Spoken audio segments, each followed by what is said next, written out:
Amada iglesia, ¿cómo están? Bendiciones. Que la mano de nuestro Señor siempre esté con cada uno de ustedes. Pues bueno, ya ha pasado una semana y nuevamente estamos eh, juntos en esto que es tan importante, que es compartir la palabra del Señor. Así es que, pensando en aquello, estaba leyendo mi Biblia y llegué nuevamente al libro de Mateo, que es un libro tan hermoso por lo demás. Y llegué al capítulo 8. Así es que traiga su Biblia de papel y digital y no deje de dejar ahí marcado el libro de Mateo, capítulo 8. Vamos a, vamos a poder transitar, vamos a poder navegar por la palabra del apóstol Mateo. Amén. Bien, mientras usted deja todo marcado y todo listo, permítame orar con usted por este día. Padre, bendito Señor, gracias Señor, una vez más gracias, porque grande es tu fidelidad Señor, grande es tu palabra que nos anima, nos alienta, nos confronta Señor, y nos impide seguir sin hacer lo que tú quieres que nosotros hagamos Señor. Señor bendito, ayúdanos a transitar, ayúdanos a avanzar. Nuestra carne siempre se duele, siempre es difícil, mas en usted, Señor, tenemos victoria. Así es que si algo podemos declarar, Señor, es que todo el honor y toda la gloria son suyos, Señor, y todo es en el nombre poderoso de su Hijo Jesús. Amén. Amén. Pues bien, yo ya sé que usted tiene preparada su Biblia y ya fue al libro de Mateo, ¿cierto? Así que déjelo ahí marcadito, el libro de Mateo, capítulo 8, versículo 23 al 27. Por ahí vamos a ir navegando. Pero no quiero comenzar esto sin compartir con usted que cuando estaba leyendo, siempre se me viene a la memoria qué complicado es siquiera ahogarse por unos segundos. ¿Le ha pasado que por algún motivo le faltó respiración y estuvo unos segundos como que no podía respirar o que le costó? No sé, yo creo que a todos nos ha pasado. Y créame, cada vez que me ha pasado es tan desagradable. Así es que situarme solamente en la barca y ver todo lo que pudo haber pasado ya es complicado. Pero bien, vamos a compartir esta palabra y quiero leer la versión de la Nueva Traducción Viviente, libro de Mateo, capítulo 8, versículo 23 al 27. Padre bendito, vamos a escudriñar su palabra. Guíenos, Señor, ayúdenos a poder entenderla, a poder descubrir cada tesoro que su palabra nos entrega. Bendito Señor, todo honor y toda gloria a tu nombre, en el nombre de Jesús. Amén. Amén. Esta versión dice así: luego Jesús entró en la barca y comenzó a cruzar el lago con sus discípulos. De repente se desató sobre el lago una fuerte tormenta. De la nada, de repente, vino esta tormenta. ¿Ok? Ponga atención en eso. Con olas que entraban en el barco, pero Jesús dormía. Los discípulos fueron a despertarlo. Señor, sálvanos, nos vamos a ahogar, gritaron. ¿Por qué tienen miedo?, preguntó Jesús. Tienen tan poca fe.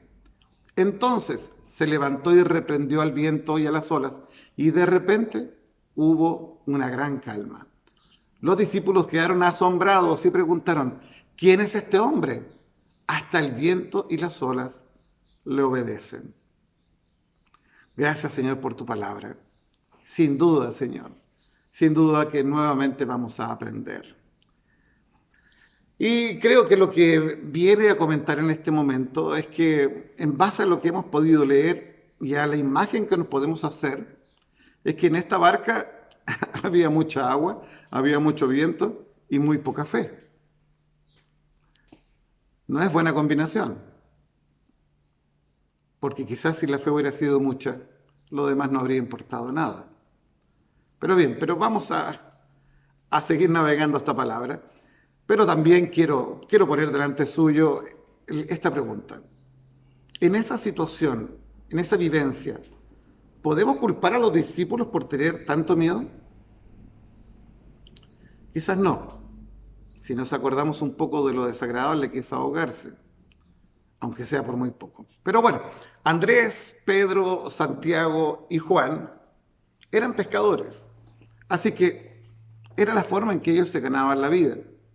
Y yo me imagino que ellos de alguna forma ya estaban un poco acostumbrados a esto. Pero también es posible que Tomás, Felipe y Natanael, al estar ahí con ellos, ¿cierto?, trabajaran también en los menesteres de la pesca, que no son pocas. Así que podemos hacernos a esta idea porque cuando Jesús se aparece a ellos, lo que podemos leer en el libro de Juan, capítulo 21, versículos de 2 al 8, entonces podemos darnos cuenta que después de la resurrección, nuestro Señor les encuentra a todos en ese momento. Pues bien, así que bien podemos entender que ellos estaban de alguna forma acostumbrados a la situación que se producían en el mar de Galilea. Así que se recuerda que le dice el alcance cuando comenzamos a leer la palabra que de repente se formó esta tempestad.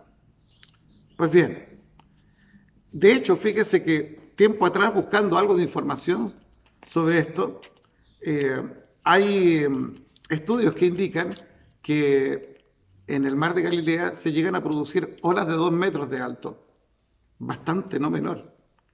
Y obviamente aquí tienen que ver un montón de factores, el tamaño de la embarcación, y si se levanta una ola como esa, imaginen la cantidad de viento. Así que, bueno, no debe haber sido nada fácil. Pero pongámosle más dificultad a esto.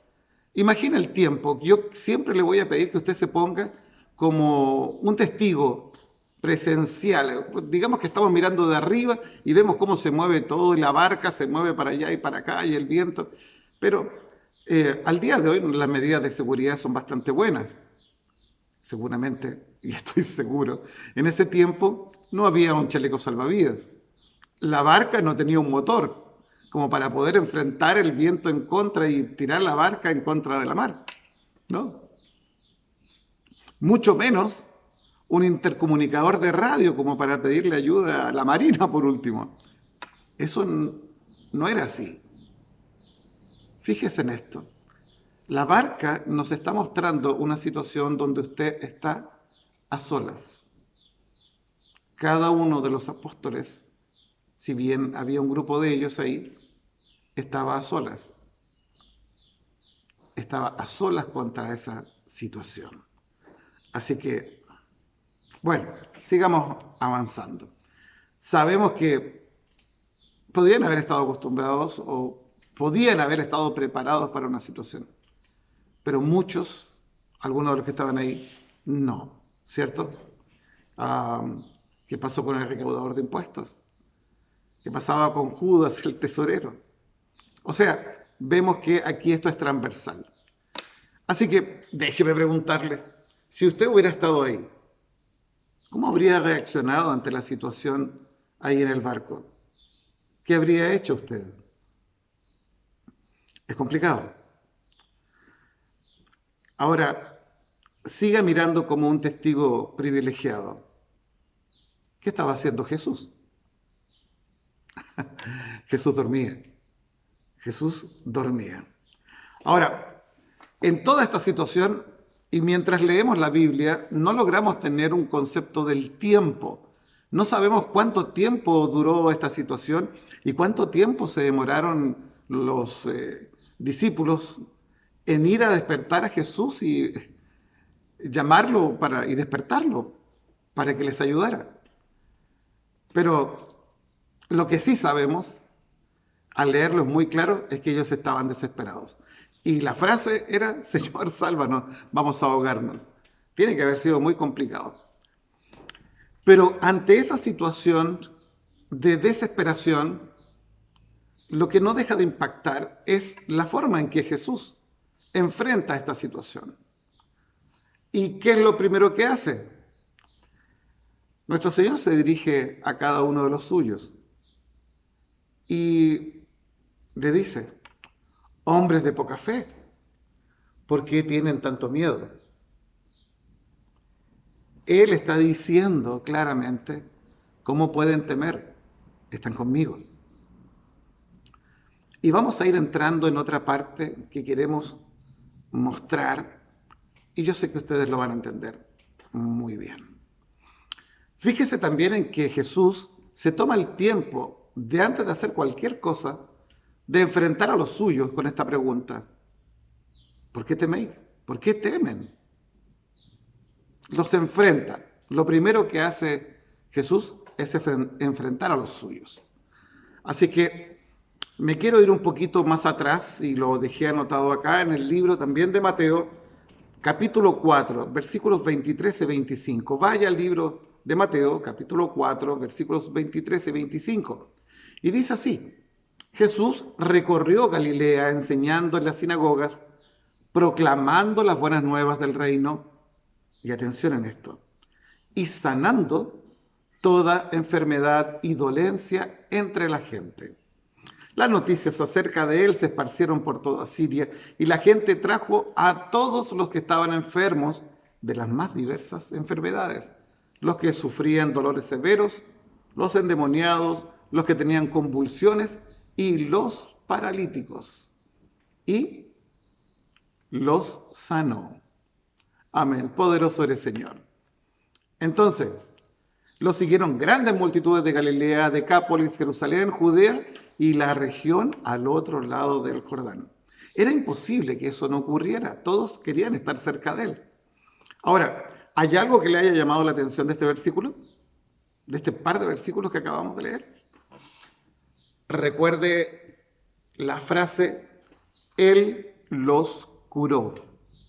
Los discípulos habían visto a Jesús curar toda enfermedad y dolencia entre la gente. Los que sufrían de dolor, los endemoniados, los que tenían convulsiones y los paralíticos. Grandes multitudes habían venido a seguir a Jesús y habían esperado tiempo por él. ¿Lo recuerda?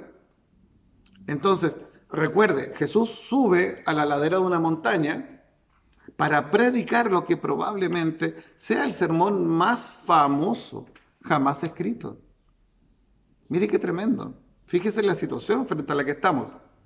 Cuando Cristo baja de la ladera, de la montaña, ¿cierto? En el capítulo 8, usted se recordará que Cristo sana a un hombre con lepra. ¿Y cuál es la pregunta del hombre con lepra? Si tú quieres. Si tú quieres. Y la respuesta de Cristo es: sí quiero. Es tremendo. Él dice: sí quiero. Amén. También, a continuación, podemos seguir leyendo, cuando Cristo sana al criado del centurión. ¿Se acuerdan? Y podemos seguimos como aquellos testigos privilegiados. El centurión manda a sus cercanos, después manda a los ancianos a decirle a Jesús si es que puede sanarlo, y finalmente le dice: yo no soy digno de que usted entre en mi casa, ¿cierto? Y Jesús, ante la fuerza de la fe del centurión, sana al criado. Al día de hoy podríamos decirlo como que él solamente lo dijo. Alguien podría decir, fue como a control remoto. Bueno, sí. Cristo lo dijo y así fue hecho. Por la fe del centurión. ¿Ok? Cristo ni siquiera tuvo que ir para allá. Sencillamente lo dijo y así fue hecho. Bien. Entonces, los discípulos habían visto milagros increíbles, maravillosos. Ellos fueron testigos presenciales. Ellos estaban ahí. ¿Y qué pasó con ellos entonces? ¿No le parece muy a lo de nuestro carácter que teniendo todo para creer, nos falta la fuerza final? La tormenta en la que vemos a los discípulos es muy fuerte. Es una tormenta que a ellos los tiene con temor. Pero aquí hay una cosa muy distinta de lo que acabamos de leer. Ellos fueron testigos presenciales de cómo Cristo sanaba a otros, por los cuales ellos también sintieron misericordia. Pero ahora tenía que ver con sus propias vidas. Ellos habían visto a Cristo sanar a otros que veían a Cristo como su última posibilidad. Pero ahora esto les afectaba a ellos directamente. ¿Y cuál fue la situación de ellos? Tuvieron miedo. A pesar de estar con Jesús, a pesar de verle hacer milagros. Pues bien, quiero hacer memoria que 3 distintos discípulos le gritaban a Jesús, y quiero ser textual: Señor, sálvanos, nos vamos a ahogar. Mateo 8:25. Maestro, ¿no te importa si nos ahogamos? Marcos 4:38. Maestro, maestro, nos vamos a ahogar. Lucas 8:24. Y Jesús responde: hombres de poca fe, ¿por qué tienen tanto miedo? Y les recuerdo, todos ellos habían visto a Cristo hacer milagros. Habían visto a estas personas llenas de temor. Póngase un segundo en el lugar de aquellos que fueron a pedir misericordia a nuestro Señor, que no tenían ninguna opción, no la tenían. Así como a los discípulos en la barca no tenían un motor, ¿cierto? No tenían salvavidas, no tenían un intercomunicador para llamar una embarcación que les fuera a ayudar. Ellos también, los enfermos, cuando estaban los endemoniados, todos ellos que iban ante la presencia de Jesús, tampoco tenían más opciones. Lo más seguro es que muchos de ellos sí iban con mucha fe, porque Cristo era la última opción. Y mi pregunta al día de hoy: ¿no estamos ante esa situación al día de hoy? Cristo es la única opción que tenemos. Y así como los discípulos, muchas veces ocurre que quienes hemos podido ver en primera persona el mover de Dios, en este caso en la iglesia, no en la barca, en la iglesia, y que hemos visto cómo el Señor sana respondiendo oraciones.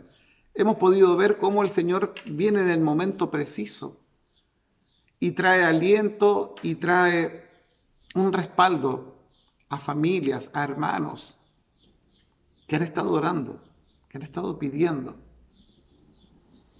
Y muchas veces la iglesia no le cree a Dios como debería. Entonces, pareciera que entre la iglesia y la barca no hay mucha diferencia. Entonces creo que no me queda más que pedir a cada uno de mis hermanos que se recuerde lo que la palabra de Dios dice, porque eso es lo que nos guía. Y si estamos en el capítulo 8 y vamos al versículo 27, dice así claramente: y los hombres se maravillaron diciendo: ¿qué hombre es este, que aún los vientos y el mar le obedecen? Mi pregunta es: ¿acaso no estaban con ese hombre? ¿Acaso no le conocían? ¿Acaso no lo vieron sanar leprosos? ¿No le vieron expulsar demonios? ¿Acaso no le vieron sanar a distancia sencillamente diciéndolo? ¿Acaso no habían visto que Jesús de la muerte restituía vida? Entonces tengo que preguntarte, iglesia, si también has sido uno de aquellos privilegiados, que frente al mundo usted está dentro de la iglesia, está en la barca, y podemos entender que quien está en el mundo no crea nada. Podemos entenderlo y debemos disponernos, porque si lo entendemos nos disponemos para ir en pos de aquellos, para llevarle la palabra que le va a convencer. Pero si nosotros hemos sido testigos privilegiados y presenciales de cómo el Señor se mueve en medio de su iglesia, la iglesia no debería temer. Nuestra fe no debería estar movida por nuestros intereses. Si el Señor es bueno, me va a cuidar. Si el Señor es bueno, me va a traer esto. Y enfrentamos a nuestro Señor como el que tiene que hacer para que yo vaya a sus pies. Cuando es todo lo contrario. Cuando es todo lo contrario, iglesia, por favor, ponlo en tu corazón, iglesia. Vuelvo sobre el capítulo 27. Los discípulos que habían estado con él se preguntaban, ¿y quién es este? La tormenta se sujeta al poder de Cristo Jesús. Todo está sujeto al poder de Dios. Todo. Entonces es necesario que la iglesia entienda primero que nadie que debemos ser aquellos primeros que estamos sujetos, que no dudamos, que le creemos y que hacemos en pos de la palabra de Dios. Porque cuando Él habla, la iglesia calla, la iglesia ora y la iglesia se entrega a lo que Dios está pidiendo. Amén. Pues bien, vamos a entregar esta palabra. Que el Señor te hable, iglesia, que el Señor te lleve y te confronte y que haga renacer en ti un amor tan grande, tan precioso, que tú no tengas que preguntarte, ¿quién es este? Padre bendito, Señor, nos disponemos delante suyo. Y queremos decirte cuánto te amamos, Señor, y que hemos decidido, por amor a ti, Señor, guardar silencio, no levantar crítica ni levantar cuestionamiento. Hemos visto su mover dentro de la iglesia, Señor. Y si eso no fuera suficiente, Padre, yo he visto su mover en mi vida y yo sé de dónde usted me sacó. Y yo sé quién era y también sé quién soy ahora a su lado. Entonces, mi Señor, quiero darle todo el honor y toda la gloria, sabiendo, Padre mío, que es lo correcto. Señor, como parte de esta iglesia me voy a sumar a todo lo que usted necesite. Voy a ser uno de aquellos, Señor, que va a avanzar y que no va a dudar, porque yo he escuchado su voz en mi corazón y no tengo dudas y no tengo temor. Gracias, Padre bendito. Todo honor y toda gloria en el nombre poderoso de su Hijo Jesús. Amén. Y amén. Iglesia, que el Señor le bendiga, que el Señor cada día les guarde y les cuide y pronto ya estamos con la posibilidad de abrir la iglesia y vamos a poder reunirnos. Así que hasta ese momento no deje de leer su Biblia, no deje de ser instruido por la palabra de Dios, no deje de orar, no deje de escuchar lo que la palabra de Dios nos dice. Bendiciones, iglesia. Cuídese.